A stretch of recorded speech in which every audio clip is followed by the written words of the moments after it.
నేను చెప్పేది. ఇప్పుడు ఆ గర్వం అనేది ఇప్పుడు ఢిల్లీలో కూడా జరిగింది. ఇలాంటి మోడీలు ఎంతమంది వచ్చా నన్ను ఓడించలేరన్నారు కదా, ఏమైంది? అందుకే నేనేమంటానంటే హంబుల్నెస్, ఆ పద్ధతి. ఇప్పుడు అలాంటి వాళ్ళతో రాజకీయం చేయాల్సి వచ్చిన బాధ ఉంటుంది నాకు. Over a period of time నేను సిద్ధాంతపరంగా రాజకీయం చేశాను తప్ప వ్యక్తిగత రాజకీయాలు నేను ఎప్పుడూ చేయలేదు నా లైఫ్లో. అయితే సిద్ధాంతపరంగా చేసినప్పుడు కూడా నమ్మిన సిద్ధాంతం కోసం ప్రజల యొక్క జీవన ప్రమాణాలు పెరగాలంటే లా అండ్ ఆర్డర్ చాలా ముఖ్యం. దాంట్లో రాజీ పడలేదు నేను. Faction leaders, communal violence, Naxalites violence, rowdyism చాలా నిర్మోహమాటంగా అణిచివేశాను.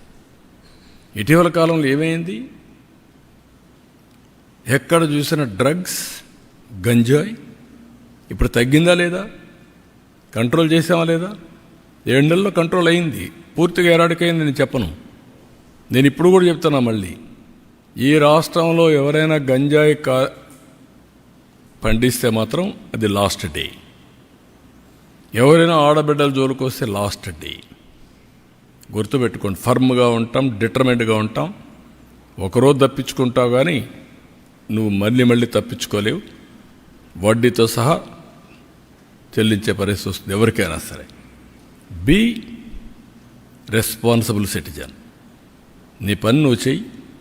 నువ్వు ఈ రాష్ట్రంలో అందరి మాదిరిగా గౌరవంగా బ్రతకడానికి మీరు గౌరవంగా బ్రతకండి, అందరినీ గౌరవంగా బ్రతకనియండి. ఇష్టానుసారంగా చేస్తే ఇక్కడ ఎక్కడ అయినే పరిస్థితిలో ఉండదు. అట్లని చెప్పి రాజకీయ ముసుగులో నేరస్తులు చేరి ఇష్టానుసారంగా చేస్తే కూడా డెఫినెట్గా కట్టడి చేస్తాం. అది చేయకపోతే కూడా తప్పే అవుతుంది.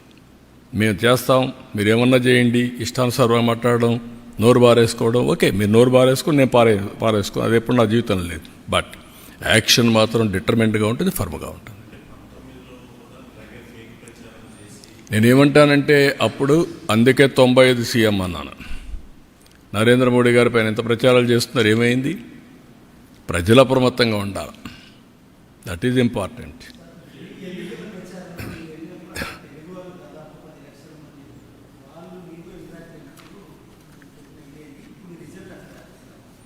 నేననేదంటే నేను పోయిన దానికి వచ్చిందనేది కాదు. ఇది బీ క్లియర్, మీరందరూ గుర్తుపెట్టుకోవాలి. ప్రధానమంత్రి నరేంద్ర మోడీ గారి పైన నమ్మకం ఇది. ఆయన అవలంబించే మోడల్ ఈజ్ రైట్ మోడల్ అని ప్రజలు విశ్వసిస్తున్నారు. అందుకే 3 సార్లు గెలిచారు. గుజరాత్లో 5 సార్లు గెలిచారు. ఆ నమ్మకం అనేది అక్కడ ప్రజల్లో చైతన్యవంతమైన ప్రజానీకం. ఇప్పుడు మీరు అడుగుతున్నారు, అక్కడ మళ్ళీ వేరే వాళ్ళు గెలుస్తారని నమ్మరు. ఆయనకి ఇప్పుడే డౌట్, మళ్ళీ 2.0 వస్తానన్నాడు. అంటే మీకు ఇప్పటి నుంచే మళ్ళీ ఫియర్ సైకో స్టార్ట్ అయిపోతా ఉంది. వాడు వస్తే ఏమవుతుంది, మళ్ళీ నిద్రపోతామా లేదా, ఏమైపోతాం అంటే దాంతో మనం ఇంకొంచెం నర్వస్ అయ్యి ఇంకా ఎక్కువ తప్పులు చేయాలని చూస్తాం. I'm not interested in that. I want deal firmly everybody equally. కాబట్టి మీరు అన్ని దాంట్లో ఒకటే గుర్తుపెట్టుకోవాల్సింది ఏంటంటే model is same, people are different. But ultimately every citizen is thinking same. యూనిఫామ్గా అదే ఆలోచిస్తాడు. ఓసారి మోసపోతారు. మోసగాళ్ళు ఉన్న దగ్గర మోసపోతారు. మోసగాళ్ళు లేకపోతే కొంచెం స్ట్రైట్గా పోతూ ఉంటారు. అది వచ్చింది. దాన్ని ఇప్పుడు ఎక్స్ట్రా ఎఫర్ట్ పెట్టాలి. ఇక్కడ ఈ పొలిటికల్ పొల్యూషన్కి ఈ ఇంటర్నెట్లో పెట్టే, సోషల్ మీడియాలో పెట్టేదంటే నేను ఎక్స్ట్రా ఎఫర్ట్ పెట్టాలి everyday. That is biggest task. నేను అందరికంటే బాగా పనిచేసి సంపద సృష్టిస్తానని చెప్తున్నాను. నీ సంపద ఎవరికి కావాలి? నువ్వు కక్ష తీర్చుకో, లేకపోతే నన్ను తిట్టు అంటే నేను ఎక్కడ తిట్టగలుగుతాను? అవన్నీ రాజకీయాల్లోకి వచ్చింది పబ్లిక్ని తిట్టడానికో లేకుంటే ఇది చేయడానికి కాదు కదా. దుర్మార్గుల్ని హ్యాండిల్ చేయాలి. No question of compromise. అవినీతి పరులు గుండెల్లో నిద్రపోవాలి. No question. At the same time political victimisation నేను రాలా. నా life is not meant for that. కానీ అండర్ ఎస్టిమేట్ చేసి నాతో ఆడుకోవచ్చు అనుకుంటే మాత్రం నేను కూడా ఒక్కొక్కసారి మోసపోతాను, కానీ ఎప్పుడు మోసపోను. అప్రమత్తంగా ఉంటే ఎవడు ఎక్కడ పెట్టాలో అందరిని అక్కడ పెడతాం. ఓకే.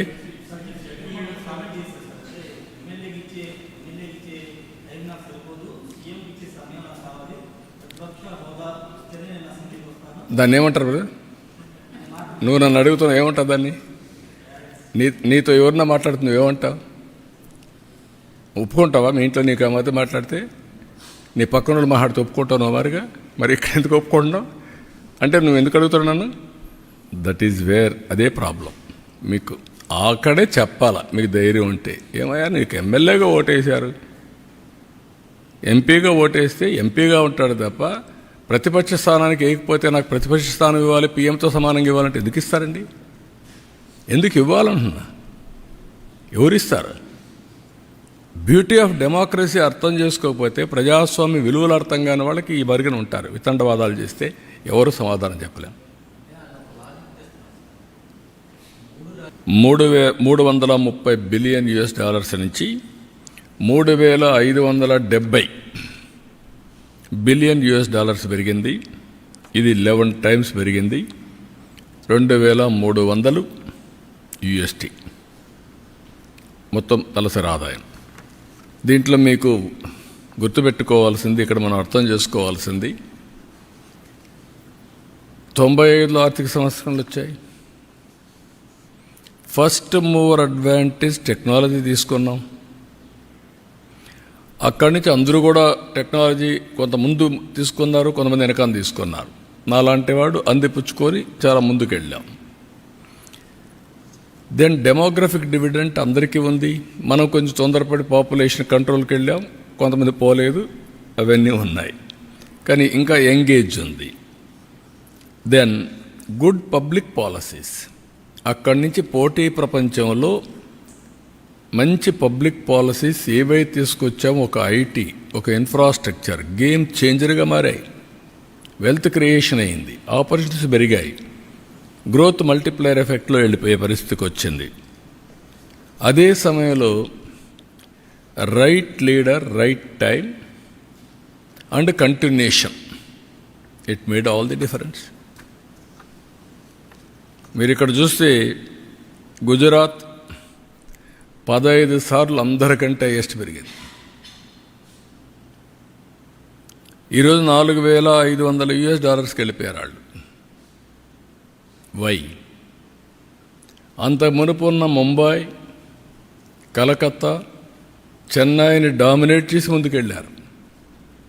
రెండోది టెక్నాలజీ హబ్స్ అయినటువంటి హైదరాబాద్, బెంగళూరు, పూణేను కూడా దాటి ముందుకెళ్ళిపోయే పరిస్థితికి వచ్చారు. అంటే కన్సిస్టెంట్ పాలసీస్, లీడర్షిప్, గ్రోత్, ఇవన్నీ కలిపి it makes all the difference. అందుకే మీరు చూస్తే west Bengal 51 billion US dollars ఉండేది, గుజరాత్ 24 ఉండేది.